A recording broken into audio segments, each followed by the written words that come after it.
Ici, je suis toujours avec cette propriété fondamentale de l'exponentielle qui raconte que l'exponentielle d'une somme, c'est le produit des exponentielles.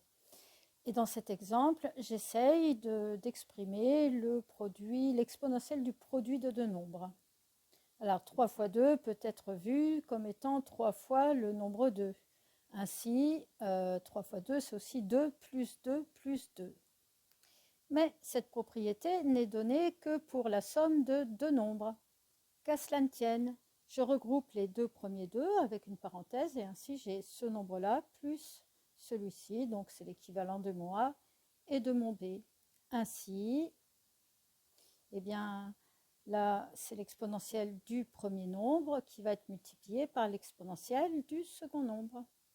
Je vais alors à nouveau appliquer cette propriété, mais cette fois-ci sur exponentielle de 2 plus 2, ce qui donne exponentielle de 2 fois exponentielle de 2, fois encore le dernier exponentielle de 2.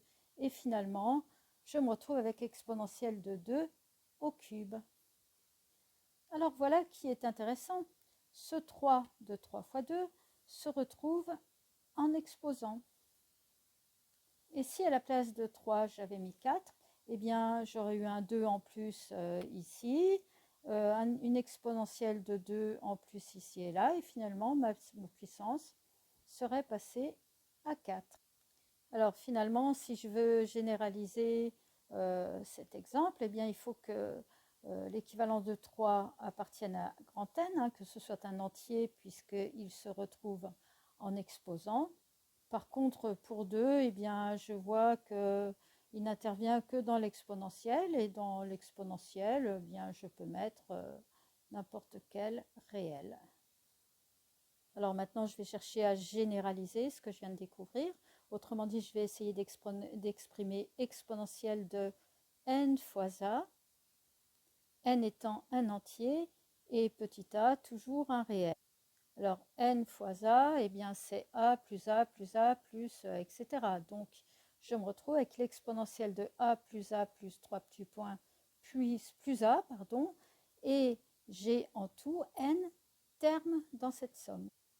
L'exponentielle transformant les sommes en produits, j'obtiens exponentielle de a fois exponentielle de a fois etc. Et j'ai ainsi n facteurs, chacun des facteurs étant exponentielle de a. Et finalement, ayant ici n facteurs exponentielle de a, cette expression devient exponentielle de a à la puissance n, avec toujours mon a qui appartient à grand R, n'importe quel réel, et mon n qui est un entier naturel. Et c'est bien l'entier naturel qu'on retrouve ici en exposant.